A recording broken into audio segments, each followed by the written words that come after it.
Hi hello friends, ಎಲ್ರಿಗೂ ನಮಸ್ಕಾರ. ಮನೆ ಅಡಿಗೆಗೆ ಸ್ವಾಗತ. ಇವತ್ತಿನ ವಿಡಿಯೋದಲ್ಲಿ ನಾನು ನಿಮಗೊಂದು ಹೆಲ್ತಿಯಾಗಿರುವಂಥ ಮಿಲ್ಕ್ ಫ್ರೂಟ್ ಸಲಾಡ್ ಮಾಡೋದನ್ನ ತಿಳಿಸ್ಕೊಡ್ತಾ ಇದ್ದೀನಿ. ಅದಕ್ಕಿಂತ ಮೊದಲು ಯಾರು ನಮ್ಮ ಚಾನಲ್ನ ಸಬ್ಸ್ಕ್ರೈಬ್ ಆಗಿಲ್ಲವರು ಸಬ್ಸ್ಕ್ರೈಬ್ ಮಾಡ್ಕೊಳ್ಳಿ. ಬನ್ನಿ ಇದಕ್ಕೆ ಏನೇನು ಪದಾರ್ಥಗಳು ಬೇಕು ಅಂತ ತಿಳ್ಕೊಳ್ಳೋಣ. ಮೊದಲಿಗೆ ನಾನು ಒಂದು ಅರ್ಧ ಲೀಟ್ರ್ ಹಾಲನ್ನ ತೊಗೊಂಡಿದ್ದೀನಿ, ಹಸಿ ಹಾಲು. ಒಂದು ಆಪಲ್ಲು, ಒಂದು ಬೌಲ್ ಆಗೋಷ್ಟು ದಾಳಿಂಬೆ ಹಣ್ಣು, 3 ಪಚ್ಚಬಾಳೆ ಹಣ್ಣು ತೊಗೊಂಡಿದ್ದೀನಿ, 2 ಸ್ಪೂನು ಶುಗರು, ಕಸ್ಟರ್ಡ್ ಪೌಡರು ಸ್ವಲ್ಪ. ಬನ್ನಿ ಈಗ ಹೇಗೆ ಮಾಡೋದು ಅಂತ ತಿಳ್ಕೊಳ್ಳೋಣ. ಮೊದಲಿಗೆ ನಾನು ಒಂದು ಹಾಲು ಕಾಯಿಸೋ ಪಾತ್ರೆನ ತೊಗೊಂಡಿದ್ದೀನಿ.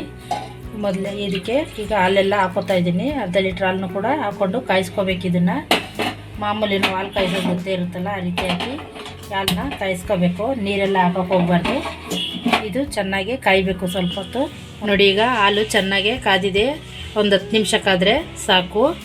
ಈಗ ಚೆನ್ನಾಗಿ ಕಾದಿದೆ. ಇದಕ್ಕೆ ನಾವು ಒಂದು 2 ಸ್ಪೂನ್ ಆಗೋಷ್ಟು ಸಕ್ಕರೆ ಹಾಕ್ಕೊಳ್ಳೋಣ. ಫ್ರೂಟ್ಸಲ್ಲಿ ಮೊದಲೇ ಸಕ್ಕರೆ ಇರುತ್ತೆ, ಅದಕ್ಕೆ ಕಾಯುವಾಗಲೇ ನಾವು ಬಿಸಿ ಇರುವಾಗಲೇ 2 ಸ್ಪೂನ್ ಸಕ್ಕರೆ ಹಾಕ್ಕೊಂಡು ಈ ರೀತಿ ಮಿಕ್ಸ್ ಮಾಡ್ಕೊಳ್ಳೋಣ.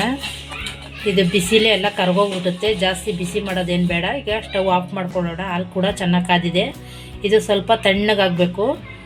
ತಣ್ಣಗಾಗೋಕ್ಕೆ ಬಿಡೋಣ ಇದನ್ನು. ಬನ್ನಿ ಈಗ ಹಾಲು ತಣ್ಣಗಾಗೋಷ್ಟು ನಾವು ಹಣ್ಣುಗಳನ್ನೆಲ್ಲ ಕಟ್ ಮಾಡ್ಕೊಬಿಡೋಣ ಸಣ್ಣದಾಗೆ.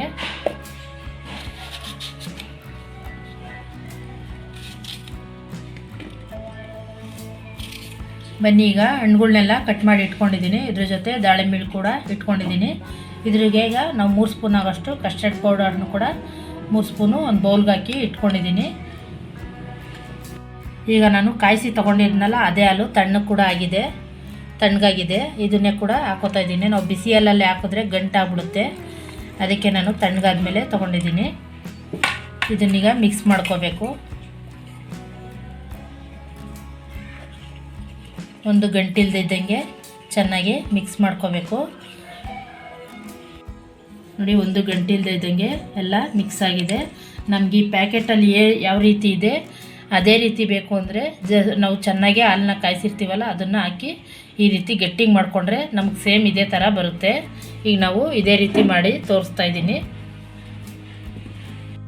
ಈಗ ಹಾಲು ತಣ್ಣಗಾಗಿದೆ, ಅದಕ್ಕೆ ನಾನು ಇನ್ನೊಂದು ಸ್ವಲ್ಪ ಬಿಸಿಗಿಟ್ಟಿದ್ದೀನಿ. ನಾವು ಕಲಿಸ್ಕೊಂಡಿರೋಂಥ ಕಸ್ಟರ್ಡ್ ಪೌಡ್ರು ಮಿಲ್ಕ್ನ ಹಾಕಬೇಕು. ಇದನ್ನು ಹಾಕಿ ಚೆನ್ನಾಗಿ ಕೈ ಆಡಿಸಿದ್ರೆ ನಮಗೆ ಪ್ಯಾಕೆಟಲ್ಲಿ ಏನು ರೀತಿ ಇದೆಯೋ ಅದೇ ರೀತಿ ನಮಗೆ ರೆಡಿಯಾಗುತ್ತೆ. ಈ ರೀತಿ ತಿರುಗಿಸ್ತಾ ಇರಬೇಕು, ಇಲ್ಲಾಂದರೆ ತಳ ಹತ್ಬಿಡುತ್ತೆ. ತುಂಬ ಗಟ್ಟಿ ಪೇಸ್ಟ್ ಥರ ಆದರೆ ತುಂಬ ತಿನ್ನೋಕ್ಕೂ ಚೆನ್ನಾಗಿರುತ್ತೆ. ಇದು ಎಲ್ಲರೂ ಕೂಡ ತಿನ್ಬೋದು, ಮಕ್ಕಳು ಕೂಡ ಇಷ್ಟಪಟ್ಟು ತಿಂತಾರೆ. ಪ್ರೆಗ್ನೆಂಟಲ್ಲಿ ಹಣ್ಣುಗಳು ತಿನ್ನಿ ಅಂತ ಹೇಳ್ತಾರೆ. ಅವ್ರಿಗೂ ಕೂಡ ಒಂದೇ ಸಲ ಹಣ್ಣು ತಿನ್ನೋಕ್ಕಾಗಲ್ಲ. ಈ ರೀತಿ ಮಾಡ್ಕೊಂಡು ತಿನ್ನೋದ್ರಿಂದ ಒಳ್ಳೇದಿರುತ್ತೆ, ಚೆನ್ನಾಗಿರುತ್ತೆ. ನೋಡಿ, ಈಗ ಎಲ್ಲ ಹಾಕಿ ಈ ರೀತಿ ಮಿಕ್ಸ್ ಮಾಡ್ತಿದ್ರೆ ಅದು ಗಟ್ಟಿಗೆ ಬರುತ್ತೆ. ಈ ರೀತಿ ಗಟ್ಟಿಗೆ ಬಂದಿದೆ. ಈಗ ಆಫ್ ಮಾಡೋಣ. ಸಾಕು, ಇದಿಷ್ಟೇ. ಒಂದು 2 ನಿಮಿಷ ಮಳಿಸಿದ್ರೆ ಸಾಕು. ಈ ಥರ ತಿರುಗಿಸ್ತಾ ಇದ್ರೆ ಚೆನ್ನಾಗಿ ಗಟ್ಟಿಯಾಗುತ್ತದು. ಬನ್ನಿ, ನಾವು ಕಸ್ಟರ್ಡ್ ಪೌಡ್ರ್ ಹಾಕಿ ಕಲಸಿಟ್ಕೊಂಡಿರೋಂಥ ಮಿಲ್ಕು ರೆಡಿಯಾಗಿದೆ. ಇದು ಕೂಡ ತಣ್ಣಗಾಗಿದೆ. ಈಗ ನಾವು ಹಣ್ಣುಗಳನ್ನೆಲ್ಲ ಕಟ್ ಮಾಡಿರೋಂಥ ಹಣ್ಣೆಲ್ಲ ಹಾಕ್ಕೊಳ್ಳೋಣ. ಇದು ತಣ್ಣಗಾದ್ಮೇಲೆ ಹಾಕೊಂಡ್ರೇ ಸರಿ, ಬಿಸಿ ಹಾಲಿಗೆಲ್ಲ ಹಾಕ್ಬಾರ್ದು ಹಣ್ಣಾಗಿರೋದ್ರಿಂದ.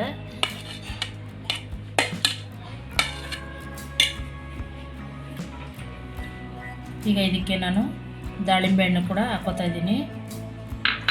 ಎಲ್ಲ ಹಾಕಿ ಈ ರೀತಿ ಮಿಕ್ಸ್ ಮಾಡಿಕೊಂಡ್ರೆ ರೆಡಿಯಾಗುತ್ತೆ. ಇದು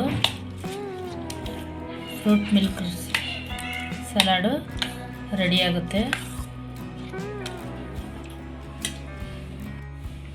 ಬನ್ನಿ ಫ್ರೆಂಡ್, ಫ್ರೂಟ್ ಮಿಲ್ಕ್ ಸಲಾಡು ರೆಡಿಯಾಗಿದೆ. ತುಂಬ ಟೇಸ್ಟಿಯಾಗಿದೆ, ಒಳ್ಳೆ ರುಚಿ ಕೂಡ.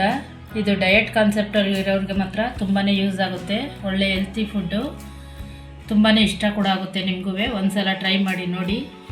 ಈ ರೆಸಿಪಿ ನಿಮ್ಗೆ ಇಷ್ಟ ಆಗಿದ್ದರೆ ಒಂದು ಲೈಕ್ ಮಾಡಿ, ಹಾಗೆ ಶೇರ್ ಮಾಡಿ, ಸಬ್ಸ್ಕ್ರೈಬ್ ಆಗೋದನ್ನ ಮರಿಬೇಡಿ ಫ್ರೆಂಡ್ಸ್. Thank you friends.